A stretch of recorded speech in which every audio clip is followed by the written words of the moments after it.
Hello, learners. Welcome back to the channel Economics at Ease. Okay, I'm Nidha, your educator, and we have completed chapter number 3, Microeconomics Demand. Today, going to just let you know with the help of summary, ताकि एक थोड़ा सा crux उसका समझ में आ जाए आपको, and the notes will help you a lot. Okay, so you may take the screenshot in between also. Pause the video and take the screenshot, okay? And one more thing, if this helped you understand better, don't forget to subscribe for more easy explanations, okay? So let's start here. Demand, okay? So first of all, we will discuss the meaning of demand. Demand एक simple terms में क्या बोला जाता है उसे हम कैसे express करते हैं in economics. We need to do that, okay? Demand. और ये थोड़ा parts में चलेगा, ठीक है ना? क्योंकि थोड़ा सा lengthy chapter है. Summary. Okay, and this is going to be part 1. पहले से मैंने बता दिया. I'll try my best मैं जल्दी से इसको complete कर दूं, but still it will take some time. Okay, demand at least 2 parts तो लगेंगे इसमें. Okay, now without any further delay, let's start the meaning of demand.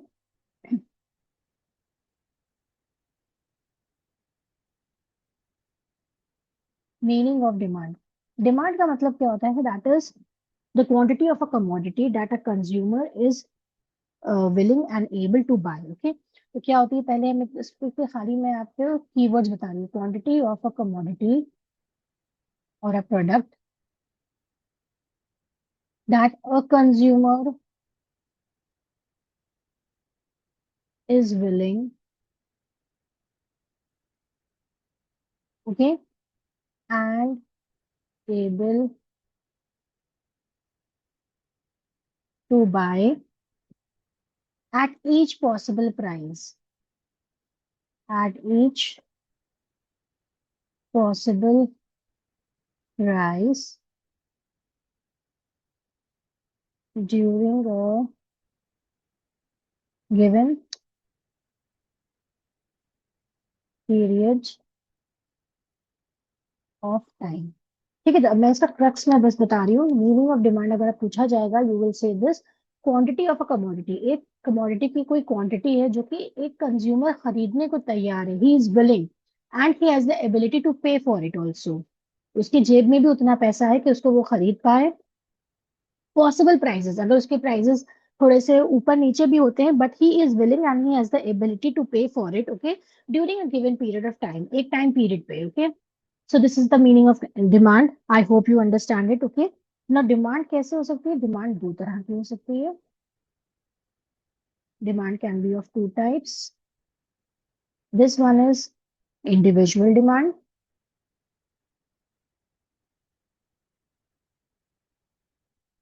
Okay, जिसमें कौन करेगा? सिर्फ एक कंज्यूमर डिमांड करेगा, a consumer, okay. And this is going to be market demand. Market demand का मतलब क्या है? All the consumers, okay.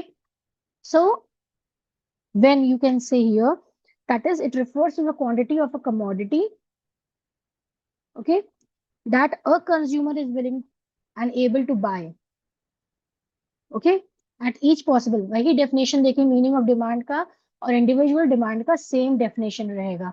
The only change will come in the market demand. Market demand में क्या हो जाएगा? जहां पे आपने अ कंज्यूमर बताया है, वहां पे आप क्या कर देंगे? All consumers, okay.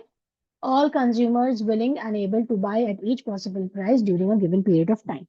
ठीक है, जब हम बहुत से कंज्यूमर्स को ले लेते हैं, फॉर एग्जाम्पल इतने कंज्यूमर्स हैं, तो ये मार्केट डिमांड हो गई. एक सिंगल कंज्यूमर है, एक आदमी जब खरीदेगा, then it is going to be the individual demand. जब सिंगल आदमी खरीदेगा, ठीक है, डिमांड करेगा, किसी चीज को खरीदेगा, कमोडिटी को परचेज करेगा, and he has the ability to pay for it, that is going to be individual demand.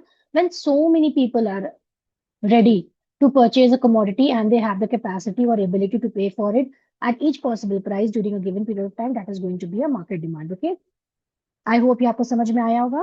Please take the screenshot if you want to. Now here the factors that affect factors affecting demand. It's a very important one. Okay, और determinants दोनों तरह से ही पूछा जा सकता है. Determinants of demand. अब हमारी डिमांड जो है वो कम होती है, ज्यादा होती है, कौन से ऐसे फैक्टर्स हैं जिनकी वजह से डिमांड कम या ज्यादा होती है. ठीक है, we will discuss that here. First of all, price of the given commodity. Price of the given commodity. So we have already observe. Simply क्या होता है, जब किसी चीज का प्राइस बढ़ता है, ठीक है, for example here take the example of, for example cloth. ठीक है, इसका प्राइस क्या था, 20 था, तो उसकी डिमांड कितनी थी, फॉर एग्जाम्पल इसकी 100 थी. ओके, फॉर एग्जाम्पल इसका प्राइस 20 था तो इसकी डिमांड क्या थी, 100 थी. ठीक है, जैसे ही इसका प्राइस कम हुआ, 10 पे आया, इसकी डिमांड कितनी हो गई, 250 हो गई for example. So we can see here that is the inverse relationship. This is called inverse relationship between price and the quantity. Quantity मैं शॉर्ट में लिख रही हूँ, quantity demanded of a commodity. Okay, that means अगर वहां पे क्या है कि अगर प्राइस बढ़ रहा है और डिमांड उसकी कम हो रही है, और जैसे ही प्राइस कम होता है डिमांड क्या होती है, बढ़ जाती है. Okay, so this is known as the inverse relationship. यानी कि एरोस क्या हो रहे हैं, एक ऊपर हो रहा है, एक नीचे हो रहा है, एक नीचे हो रहा है, एक ऊपर हो रहा है, right. So when this kind of relationship you will see in any of the case, that means it shows the inverse relationship between the two commodities, right? Between the commodity, given commodity, that is the cloth. यहाँ पे हमने cloth का example लिया for example. So there exists an inverse relationship between price and quantity demanded. It means that as the price increases, quantity demand falls due to a decrease in the satisfaction level of consumers. यानी कि उसी की commodity में एक ही price, एक ही हमने लिया है यहाँ पे ना प्रोडक्ट. ओके, तो अगर उसके प्राइस की वजह से उसकी डिमांड कम हो रही, that is known as the price of the given commodity. ना second is what, price of the related goods. Second इसका जो डिटर्मिनेंट है वो है प्राइस ऑफ रिलेटेड गुड्स. ये बहुत इंपॉर्टेंट है, ये आपसे बहुत पूछा जाता है और इसके डायग्राम्स भी बनाए जाते हैं. Okay, so price of the related goods का मतलब क्या होता है, प्राइस जो है इसमें देखिए दो तरह के गुड्स होते हैं पहले तो. ठीक है, यहाँ पे गुड्स क्या हो जाएंगे, फॉर एग्जाम्पल ये price of the related goods में दो आते हैं, दो तरह के गुड्स आते हैं. एक आता है substitute goods,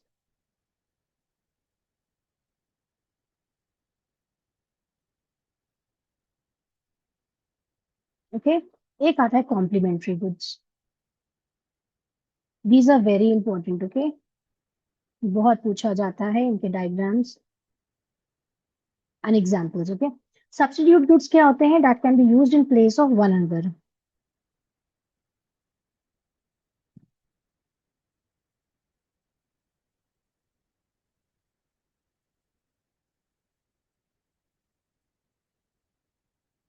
okay, and complementary goods क्या होते हैं, that are use together.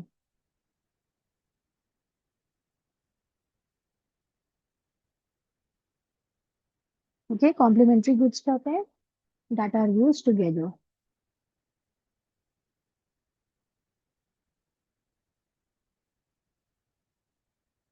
Together to satisfy a want. Okay, ये तो इसका पहला हो गया डिफरेंस. सेकंड डिफरेंस क्या होता है, एग्जाम्पल सब्स्टिट्यूट गुड्स का, for example T and coffee, ये दोनों एक अपनी जगह पे अलग अलग यूज कर सकते हैं. कॉम्प्लीमेंट्री गुड्स का कह सकते हैं एग्जाम्पल क्या हो सकता है, pen and ink, car and petrol. Okay, now here are some more examples. Substitute goods and complementary goods. Okay, they have a direct relationship.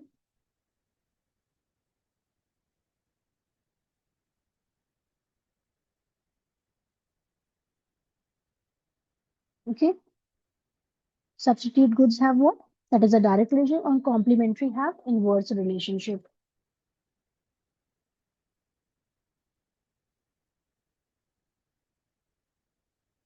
That means as the price increases, okay, यहाँ पे मतलब आप क्या कह सकते हैं, इसका diagram ऐसे बनेगा सब्स्टिट्यूट गुड्स का, अपवर्ड स्लोपिंग कर्व, राइट। ये आप इस तरह डायग्राम भी बना सकते हैं, price here and quantity here, okay, quantity demanded, ये सब मैं पढ़ा चुकी हूँ, ओके।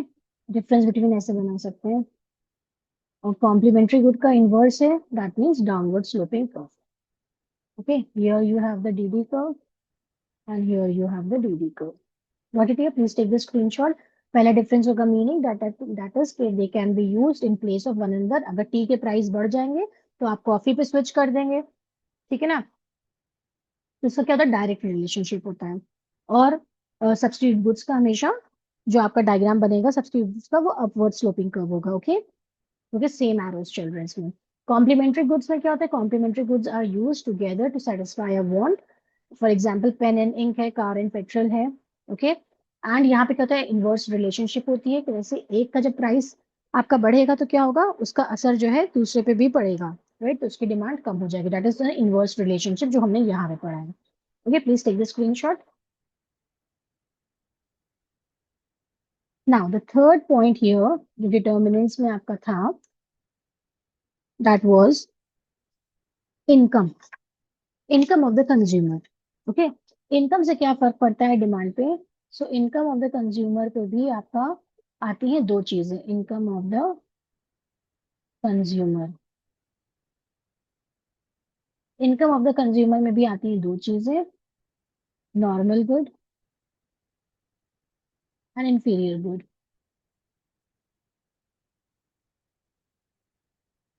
और ये आपकी हो गई इंफीरियर गुड्स, ओके। तो नॉर्मल गुड क्या होते हैं, those goods whose demand increases with the rise in income, okay।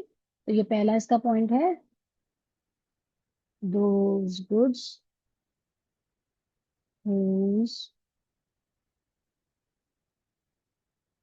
demand increases with the increase in income, okay. inferior goods क्या होता है, with, इसका ऑपोजिट हो जाएगा, with the increase in income the demand for inferior goods decreases, right. Second में हम क्या कर सकते हैं, एग्जाम्पल इसका दे सकते हैं हम, ठीक है। फॉर एग्जाम्पल यहाँ पे कह सकते हैं फुल क्रीम मिल्क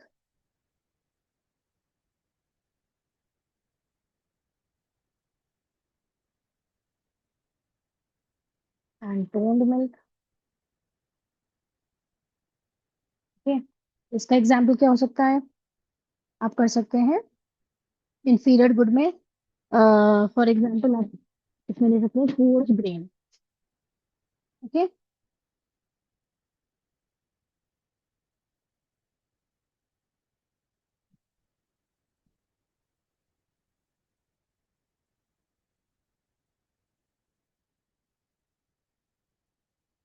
तो नॉर्मल गुड में तो आप कुछ भी ले सकते हो, यहाँ पे सॉरी ये वाला एग्जाम्पल जो है ना आपका इसमें आ जाएगा सेकंड, बल्कि आप इसको ये कर लो, ठीक है। नॉर्मल गुड में those goods whose demand increases with the increase in income, ठीक है। जैसे ही हमारी इनकम क्या होगी, बढ़ेगी, वैसे ही हम क्या करेंगे, इसको यूज ज्यादा करने लगेंगे, ओके। तो नॉर्मल गुड में आप जैसे कर सकते हैं full cream milk, normal good हो गया, सिर्फ एग्जाम्पल इतना ही लिख लो। तो जब हमारी इनकम बढ़ती है तो हम फुल क्रीम मिल्क यूज कर लेते हैं, जब हमारी इनकम डिक्रीज होती है तो क्या होता है, इंफीरियर गुड है ना, टोन्ड मिल्क,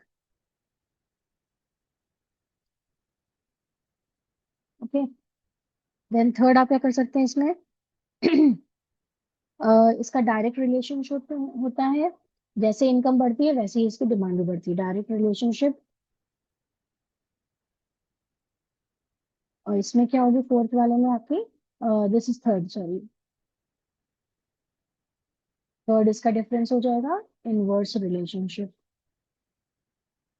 यानी कि जैसे जैसे आपकी इनकम बढ़ती है उसमें डिमांड कम हो जाती है, ये तो बता रहे हैं with the increase in income the demand decreases. Okay, so here you can draw the diagram also. Direct relationship का मतलब कहता है upward sloping curve. Okay, this is the price, यहाँ पे इनकम आ जाएगा, प्राइस नहीं होगा। ओके, बिकॉज यहाँ पे इनकम की वजह से ही सब कुछ हो रहा है, right. This is the income. Okay, and here you have the demand, and in this one आपका इनवर्स रिलेशनशिप है, दैट मीन्स यहाँ पे क्या आ जाएगा आपका, डाउनवर्ड स्लोपिंग कर्व। ठीक है, इनवर्स रिलेशनशिप पे हमेशा मैंने आपको बताया ना, जहां पे एरोज डायरेक्ट होते हैं इसका मतलब है प्राइस बढ़ेगा तो डिमांड भी बढ़ रही है, प्राइस घटा तो डिमांड भी कम हो रही है, that is known as a direct relationship. Okay, तो इसमें जैसे जैसे इनकम बढ़ रही है, फॉर एग्जाम्पल यहाँ पे इनकम आपकी कितनी थी, 20 थी, तो आपने यहाँ पे 100 वो चीज सामान खरीदी, जैसे ही आपकी इनकम बढ़ के 100 हुई फॉर एग्जाम्पल, तो आपने क्या किया, उसका कंजम्पशन बढ़ा के 400 कर दिया। देखो एरो ऐसे ही बन रहा है ना। ठीक है, यहाँ पे क्या इनवर्स रिलेशनशिप है, that is as the price increases the demand will be less. जब प्राइस आपका फॉर एग्जाम्पल यहाँ पे हम कहते हैं 10 था, ठीक है, तो आपकी क्या थी डिमांड, फॉर एग्जाम्पल आपकी 100 थी। ठीक है, और जैसे ही इसका प्राइस बढ़ के 20 हो गया तो डिमांड कितनी हो गई, फॉर एग्जाम्पल आपकी 50 हो गई। ठीक है, तो ये क्या हो रही, कम हो रही है। As the price increases the quantity demanded will decrease. So this shows here that is the inverse relationship। जब प्राइस बढ़ेगा तो डिमांड आपकी कम होगी, और जब प्राइस आपका कम होगा तो डिमांड आपकी बढ़ जाएगी। Inferior goods. Okay, so this is an example here, and what else we can add here? I hope ये आपको समझ में आ गया होगा inverse relationship में। Okay, now here the please take the screenshot, it's very important। Okay, ये बहुत important है इनकम ऑफ द कंज्यूमर्स। आप इसी तरह इसको डिफरेंस बिटवीन करके डायग्राम के थ्रू भी बता सकते हैं, right. Take the screenshot. Now the next is here taste and preferences, fourth one. ये बहुत सिंपल सा है, टेस्ट एंड प्रेफरेंसेस। ना सपोज अगर मेरा टेस्ट कुछ थोड़ा चेंज हो गया है, मुझे कोई चीज ज्यादा अच्छी लगने लगी, तो क्या होगा, उसकी डिमांड बढ़ जाएगी, राइट। तो ये हमारे टेस्ट एंड प्रेफरेंसेस पे होता है, सिंपल सी चीज है हमारे। For example if I am in habit to taking start taking और कंज्यूमिंग कॉफी, तो कॉफी का क्या होगी, डिमांड बढ़ जाएगी। तो इसी तरह क्या होता है कि with the change in taste and preferences demand उस प्रोडक्ट की बढ़ती है जिसको आप ज्यादा उसको प्रेफरेंस दे रहे हो। Okay, then fifth is what, that is the expectation of change, expectation of change in future,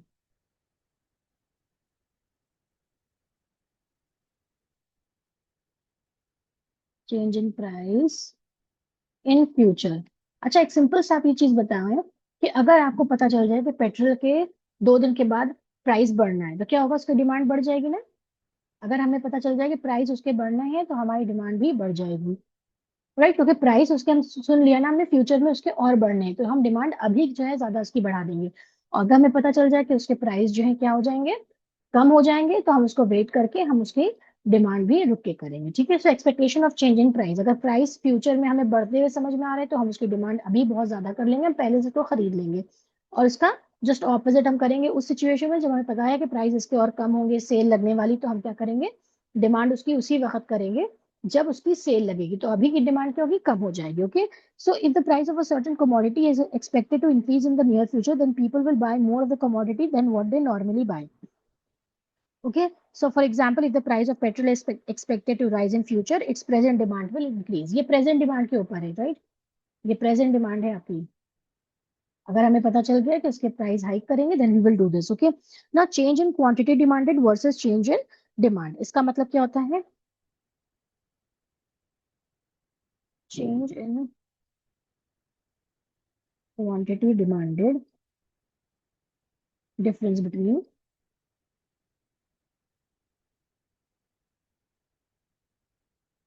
change in demand.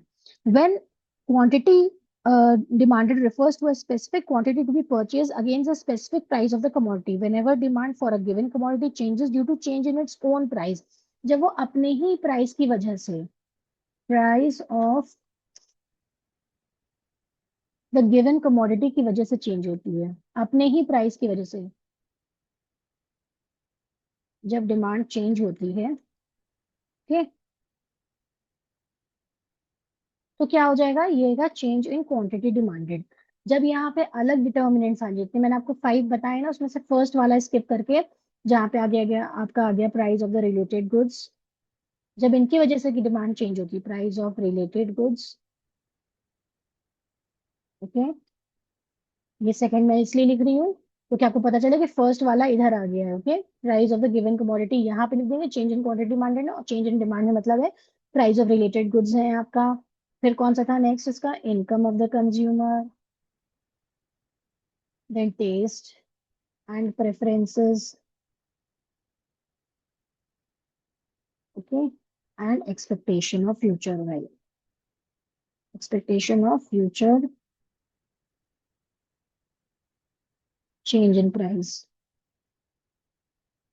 Okay, जब इनकी वजह से होगी तो हम उसको कहेंगे चेंज इन डिमांड, और जब सिर्फ price of the given commodity अपने ही कमोडिटी के प्राइस की वजह से डिमांड पे जब इफेक्ट पड़ता है, उसे हम कहते हैं चेंज इन क्वांटिटी डिमांड। बस इसमें यही डिफरेंस है और कुछ नहीं है। Okay, please take the screenshot.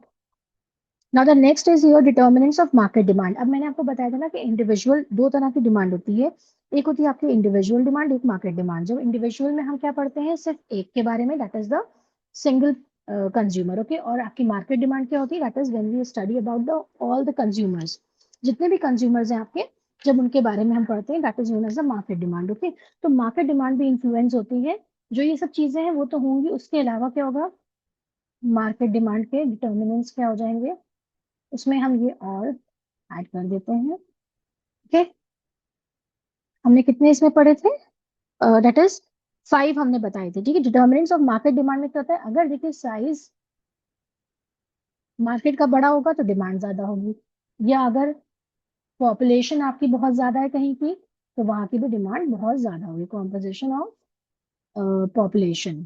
Okay, तो जहाँ की क्या होगी, पॉपुलेशन ज्यादा होगी या साइज वहां का ज्यादा होगा लोगों का, तो क्या हो जाएगा, वहां पे आपकी डिमांड ज्यादा हो जाएगी। सेकंड क्या होता है, डिमांड आपकी कब ज्यादा होगी, जब सीजन एंड वेदर, किसी चीज का सीजन आया है तो उसमें, या कोई वेदर चेंज आया है तो उसमें उस चीज की प्रोडक्ट की डिमांड बहुत ज्यादा होती है। फॉर एग्जाम्पल विंटर सीजन में अम्ब्रेलास की जो है स्वेटर्स की डिमांड हो सकती है, ओके, जैकेट्स की डिमांड हो सकती है। वेदर चेंज हुआ तो अम्ब्रेलास की आपकी डिमांड उसी सीजन में और उसी वेदर में आपकी ज्यादा हो जाएगी। लेकिन समर्स कहें विंटर में अम्ब्रेला ले लो तो अम्ब्रेला कोई नहीं लेगा, राइट। अगर हम कहें समर में स्वेटर ले लेगा कोई, तो उसकी डिमांड नहीं होगी। तो ये आपने ये सब चीजें एक्सपीरियंस की हैं। Okay, then the last is distribution of income.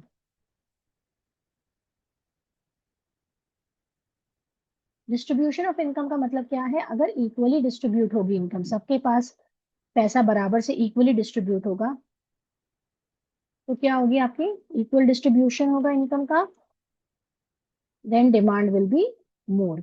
और जहां पे अनइक्वल होगा, unequal distribution of income, demand will be less. Okay, so this was the market demand, individual demand, उसके factors थे। Okay, please take the screenshot. Now the next is here demand function। demand function का मतलब क्या होता है, simple, demand function, function जहां पे भी आएगा it means relationship। okay, function का meaning ही होता है relationship। function का मतलब है relationship between, relationship किसमें है, demand with the factors influencing it, जो उसको फैक्टर्स इन्फ्लुएंस करते हैं डिमांड को। ओके, डिमांड को जो फैक्टर्स इन्फ्लुएंस करते हैं, जो हमने भी पढ़ा है। तो इंडिविजुअल डिमांड में क्या हो जाएगा, कितने आपके फैक्टर्स थे, 5 थे ना शुरू के। इंडिविजुअल डिमांड फंक्शन, जो शुरू के हमने 5 पढ़े थे, उसको हम ऐसे डिनोट करते हैं, देखिए, dx is the demand, f stands for function, now पहला कहता है price of the given good, price of the related goods, then Y को हम हमेशा हम डिनोट करते हैं इनकम से इकोनॉमिक्स में, then T is for the taste and preferences, and F is for the fashion. Okay, expectations of future change in price. ठीक है, ये हो गया आपका इंडिविजुअल डिमांड फंक्शन. फंक्शन दो तरह के हैं. Okay, the first one is individual and second is what, that is the market demand function. ये सिंपल, बस आपको पता होना चाहिए फैक्टर्स जो आपने पढ़े हैं बस उसी को हम यहाँ पे लिख रहे हैं. मार्केट डिमांड फंक्शन का मतलब क्या है, ये सब चीजें इन्फ्लुएंस तो करती हैं डिमांड को. अपार्ट फ्रॉम दैट हम इसमें ऐड कर लेंगे और, तो इसको एज इट इज पहले लिख लो. dx is the demand.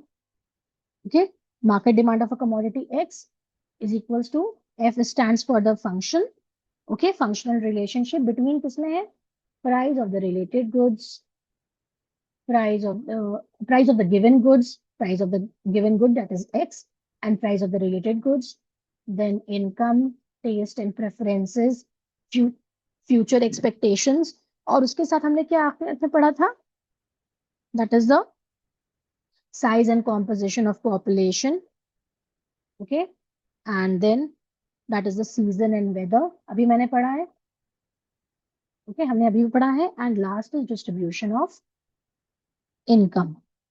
Okay, ये आखिरी के तीन जो पढ़े थे इसमें और हम ऐड कर देंगे तो वो मार्केट डिमांड फंक्शन बढ़ जाएगा. Okay, take this screenshot. अगर ये पूछा जाता है तो इसी तरह आप इसको समझाओगे ना. Demand schedule. ठीक है, अब डिमांड स्केड्यूल क्या होता है, demand schedule is basically what, it is a tabular statement showing various quantities of a commodity being demanded at various levels of price. Demand schedule का मतलब क्या है आपका, स्केड्यूल का मतलब होता है टेबल फॉर्म में जो पता है, टैबुलर फॉर्म में आप डिमांड को बताएं. अभी तक जितना भी हमने पढ़ा वो टेक्स्ट में पढ़ा, अब मैं उसकी टेबल अगर बनाऊंगी तो क्या हो जाएगा, ये आपका टैबुलर फॉर्म में डिमांड स्केड्यूल से कहेंगे. इस तरह के दो डिमांड स्केड्यूल होते हैं, एक होता है आपका इंडिविजुअल,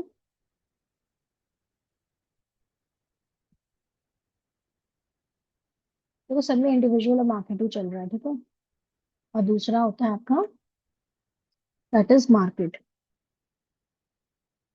इंडिविजुअल डिमांड स्केड्यूल जब हम खाली एक पर्सन का बनाएंगे, इंडिविजुअल का, एक कंज्यूमर का, और मार्केट में क्या होगा, सबका बनाएंगे यानी कि एक से ज्यादा कंज्यूमर्स का. ओके, तो ये क्या हो जाएगा.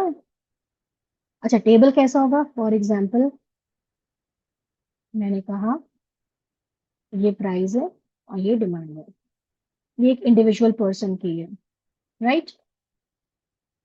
तो फॉर एग्जाम्पल ये एक इंडिविजुअल की प्राइस और डिमांड है. ओके, तो यहाँ पे ऐसे बना दो इसको, ये प्राइस है और ये इसकी डिमांड है, राइट, क्वांटिटी डिमांडेड. तो प्राइस क्या हुआ सिंगल का, फॉर एग्जाम्पल मैंने कह दिया, थोड़ी ज्यादा बना दूंगी है, जब प्राइस इसका 5 था तो उसकी डिमांड फॉर एग्जाम्पल मैंने ऐसे कह देती हूँ, 5 प्राइस पे 4 है, 3 है, तो ये क्या हुआ, 1 2 3. ओके, फॉर एग्जाम्पल ये इंडिविजुअल का हो गया. मार्केट का क्या हो जाएगा, जब हम ज्यादा कंज्यूमर्स का बनाएंगे, राइट.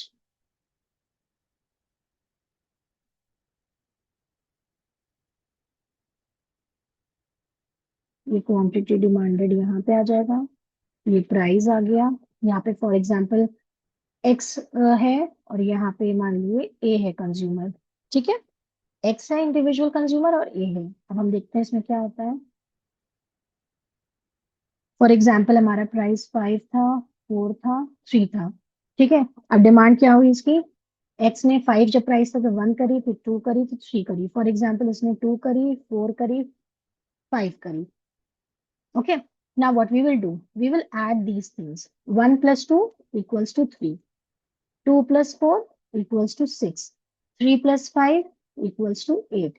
तो जो 3 6 8 है ये आपका क्या आ गया, market demand. Okay, and this is 1 2 and 3, यानी कि क्वांटिटी जब एक आदमी का है ना तो ये हो गया क्या, individual demand schedule. I hope you understand it. Okay, so with this we come to the end of year. Next इसके पोर्शन में हम पढ़ेंगे डिमांड कर्व क्या होती है. Okay, I hope you like the video. The explanation is very clear to each and every one. मैंने एक diagrams के साथ, प्रेजेंटेशन के साथ किया है. Okay, please subscribe my channel and follow for more explanation. Thank you so much.